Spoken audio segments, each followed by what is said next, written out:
I can't tell you how many times we've heard these lines. Mexico is a dangerous place. You never want to go there.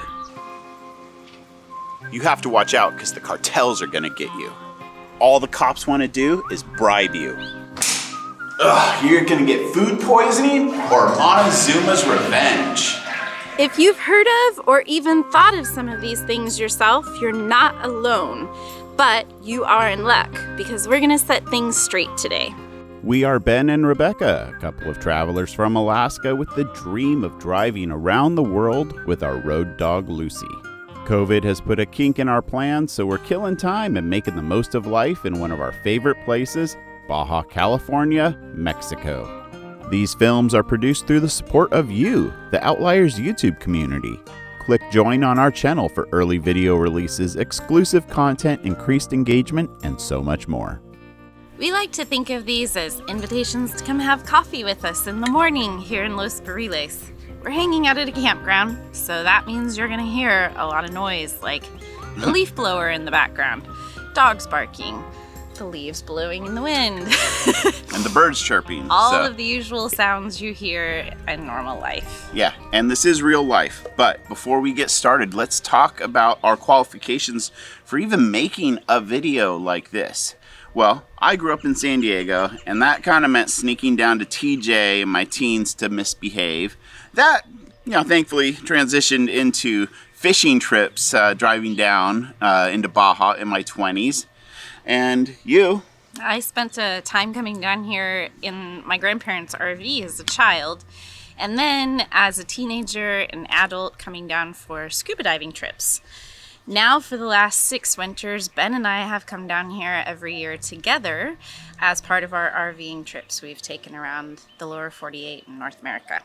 Remember those 5 statements from the beginning of this video? We're going to start with those. First up, Mexico is dangerous. You should never go there. I think we could probably say that for a lot of places in the United States too. And yes, TJ does rank pretty high in terms of murders right now. But if you look into the statistics, it's gang on gang violence. And as a traveler, it's pretty easy to avoid that kind of activity on your travels. And it doesn't make it any better that it's drug, turf wars, or gang on gang violence. But you can have a romantic weekend in Tijuana like we did about 4 years ago. Yeah. Next up, the cartels are going to get you. And yes, there is a valid concern about cartels in Mexico. However, if you're traveling to the Baja, this concern is minimal. There really is no activity of the cartels in the tourism areas down here right now. And keep in mind, when something bad happens down here in Mexico, it's extremely newsworthy nationally across the United States. So also keep in mind that if you live near any large population center, like Chicago, for example, there could have been a brutal murder that took place a few miles from your house, but it just wasn't newsworthy enough for the entire country to hear about it. Bottom line, an encounter with the cartel is possible, albeit quite low on the list of risks you're going to encounter as an international traveler. All right, next up, all the cops want to do is bribe you. I think it's safe to say all is probably a bit of an exaggeration on this point, and this behavior has definitely been on the decline over the past decade or so. Our experience down here has been that the law enforcement officers are good people and just trying to keep everybody safe.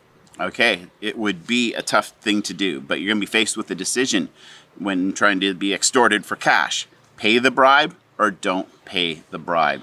Typically, the way this is going to go down, they're going to say, you made an illegal lane change, something like that. You have to pay a ticket, come down to the police station, or we can settle it here without a receipt. I can't lie. In my 20s on fishing trips, I did pay like $9 or $17 a couple times just to get on my merry way and just move on with it. But that type of behavior is really frowned upon in modern times. So your other option is to not pay the bribe. So when they tell you that you have to follow them to the police station, you say, yes, let's go down to the police station. I'd like to do that. They'll probably offer you the no receipt option. You can say, no, let's go to the police station. They want to stay on the street making money, not go down to the police stations. So odds are in your favor that they will then dismiss you and let you go on your way.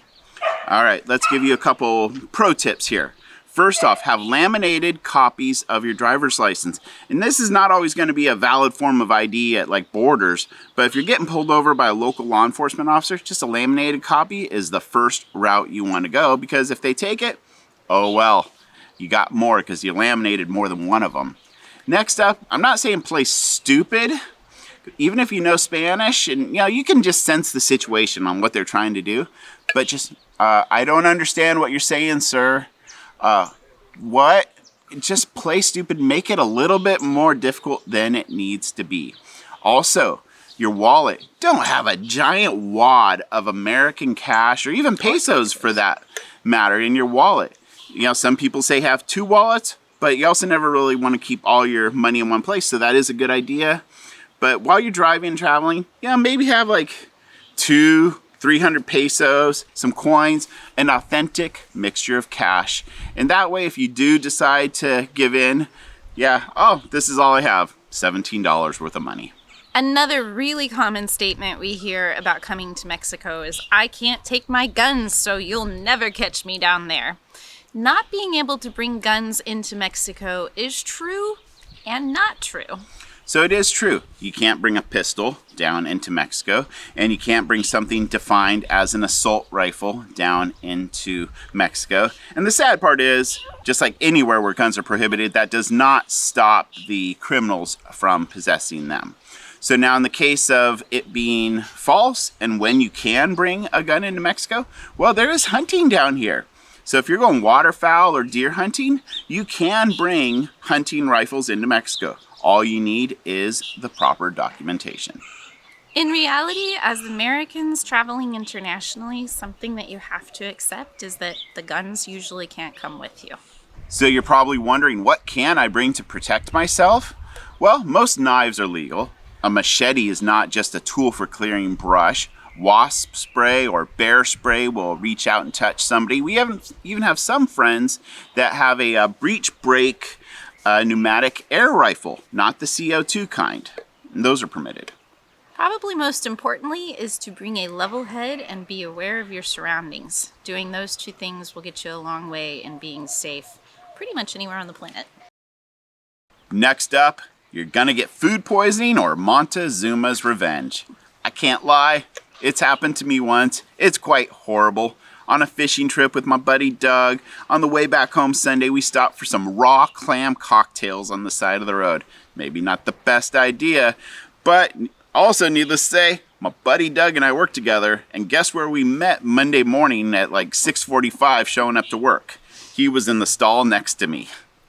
I too have experienced it in San Felipe, a restaurant that at one time was our favorite. I got a little bit of intestinal distress there on 2 different occasions, so needless to say, we don't go there anymore. And we're not saying don't eat raw shellfish or raw seafood here, but maybe just use a little bit better judgment than Doug and I. Most important thing is don't drink the water. It's really easy to get bottled water or go to the purificados here.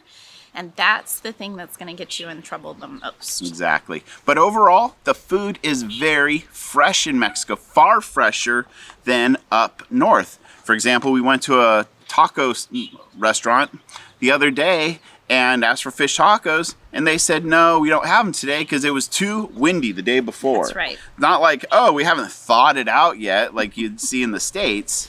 No, but things are really fresh here. You never hear a microwave running in the kitchen. It's always made from scratch.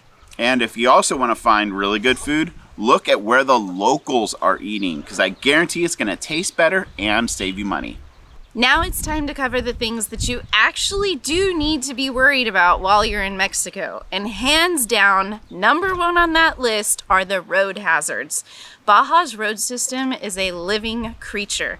And sometimes they're fantastic, but sometimes they are a mess. The environment is extreme and the resources they have to work on the roads are limited. So the road crews do the best they can.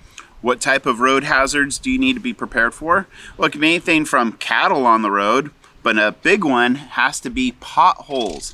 And depending on like what weather or what state of the road is, you're gonna find yourself swerving around these potholes, and that oncoming semi is swerving around them as well. So you have to be prepared for a possible game of chicken with two vehicles swerving around potholes. That takes us into the next road hazard to worry about, which are narrow roads. There are long stretches of road where the highway is 20 feet or less, and there's usually no shoulder. So if you do take a little tip off the side, it's not going to have a pretty ending. The semis that drive down the roads tend to be barreling down as quickly as they can, and they don't move or stop. So definitely want to be paying attention, have your game face on, and be ready to hold your ground. One road hazard that we've really paid the price for has to be topes or speed bumps. These suckers will come out of anywhere. Some are smooth and gentle, and you might catch a little bit of air if you hit it too fast. Others are just abrupt and sharp, and they will break things. We had some welds break on the camper part of our rig because we just completely missed an unmarked one. But traditionally, you're going to notice these topes in towns, like within the town, but you're also going to notice them on the highways when you're coming into towns and going out of towns. And don't just wait for one, because there sometimes might be two. Sometimes they're marked and sometimes they're not. Next up, hurting yourself physically. And there's no shortage of ways to do that here in Baja. It could be something simple as a sunburn to a very life-threatening injury. First up on the list, though, are the sidewalks. They are uneven, they have high curbs, there's sand, there are hazards. Whether you have had a few too many margaritas or you're just a little clumsy, it's really easy to take a spill here. I just did it last week here in Los Barriles. So be sure that you wear closed-toed shoes. Always be looking in front of you and paying attention, because whether it's wet and slippery or there's sand, which makes you feel like you're walking on marbles, these sidewalks are not for the faint of heart. Next up, adventure sports, and there's no shortage of those to do down here in Baja. So 99% of the time, these are safe, benign activities. The problem lies is when you don't use good judgment or take unnecessary risks. So you got to be careful with mountain biking on those steep trails. Pay attention to the tides and winds when you go out kayaking, and look for the hazards under the water when you're surfing. Any one of those things could get you. There's also the category of bleep happens. For example, getting stung by a bee and having an anaphylactic reaction. There's snakes and scorpions down here, and you might have an encounter with one of those while walking down to the beach. Most important thing is to carry a really fantastic first aid kit with you, and definitely consider having some traveler's insurance that will help you get the help you need while you're here, or get you back home to the States if you really need higher levels of medical care. And we'll put a link to our first aid kit in the video description. Next up on the list, vehicle problems. The truck or RV or car you're going to drive down here in is made up of thousands of parts. So what could possibly go wrong? Well, you mainly want to make sure your vehicle is fit for the journey that you're taking it on. Is the engine running right? Are your tires good? Your spare tire, make sure you have a full-size one. That always is better, because some of these newer cars don't even have spare tires. And does that spare tire have air? You also want to remember that this is an extreme climate in the summer months, and air conditioning could probably, under certain circumstances, prove to be a life-saving thing. You also need to know the fuel range of your vehicle, because there are a couple long stretches and you don't want to be caught off guard, because not every fuel station has diesel as well. So really just prepare your vehicle for the journey. Off-roading hazards are something to factor as well. So think about teaming up with somebody so that if you get stuck in the sand, you can pull each other out, run and get parts if somebody breaks down. Maybe you do not want to off-road with your ride home. That's kind of a rule we have. You know, If it's off-road. really hardcore road, are you sure you want to take your ride home down that road? Yeah, stuff can even happen on the beaches. Make sure you're not playing below the tide line alone, because it doesn't even have to be getting stuck. Your vehicle could stall out and you don't have a chance to get it running before that tide starts rolling in. Or you get lost, running in circles, and run out of fuel. So carry extra fuel with you if you're going to go off-roading, and plenty of water. Well, a lot of these vehicle problems can be alleviated with a little bit of good judgment and preparation. But the saying is true, there's safety in numbers. And having somebody to pull you out, run and get parts is priceless. And being alone is our biggest challenge. We try to be adventurous, but yet exercise good judgment. Like, should we really go down that trail and risk busting our rig? So it is definitely a compromise. Well, now that we're done talking about how you can hurt yourself and your truck, let's talk about being prepared. First off, with insurance. You have got to purchase Mexican auto insurance when you come down here, and make sure that you buy a sufficient quantity of it. Liability might not be enough if your vehicle is worth something and you want to have it fixed or repaired. Protected.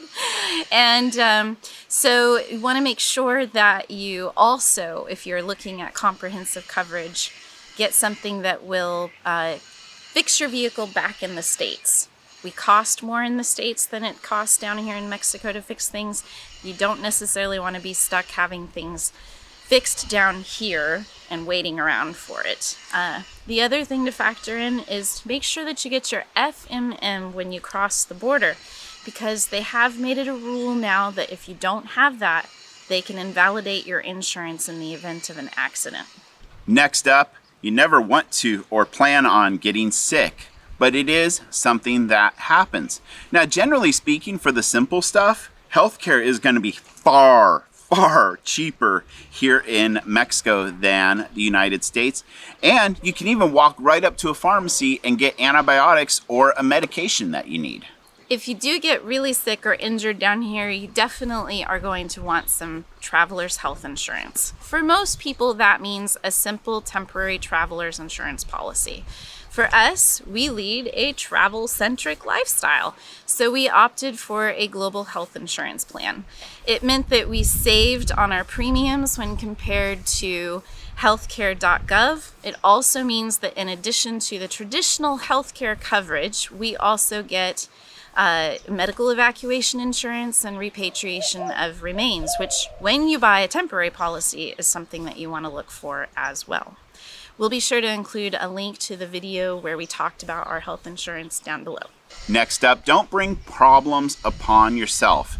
And this is a good point when talking about just human things. So Mexico has laws. Anything does not go here. So if you get caught with firearms or drugs, I guarantee it's going to ruin your day. Your vehicle is also something else to take into consideration. It's easy for it to get broken into, so you don't want to leave things out in plain view. When you are camped somewhere, try to discourage potential burglars by not leaving things out in plain sight or out overnight. Simple as that. The next danger is very real: spending too much money. Yes, the dollar does convert into pesos, and the exchange rate is rather favorable for Americans. But you know what? Pesos disappear really quick, especially nowadays. Just in our 6 years of coming down here, inflation is real. Like, you used to be able to get a taco from one of the stands in town for like 17 pesos. Now you're lucky if you can find a taco for 30 pesos. One of the things we do to try to combat overspending while we're here is to pay attention to the target market. It's very apparent whether they are making things available to locals or making things available to travelers. Two different economies. Absolutely. And if you can shop and eat where the locals shop and eat, you will hands down save money while you're traveling down here. Okay, drum roll. The number one biggest problem with coming to Baja California, Mexico is simply loving it too much and never wanting to leave. Yes, there is something about this place that holds a special place and just grabs a hold of your heart. And the people, the culture, the flavors, and the fact that it's right next door, it truly is amazing. I think that makes this a wrap.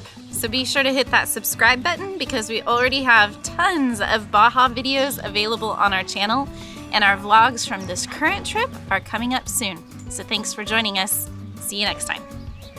We would like to thank the Outliers community for supporting production of these videos. You guys are the best.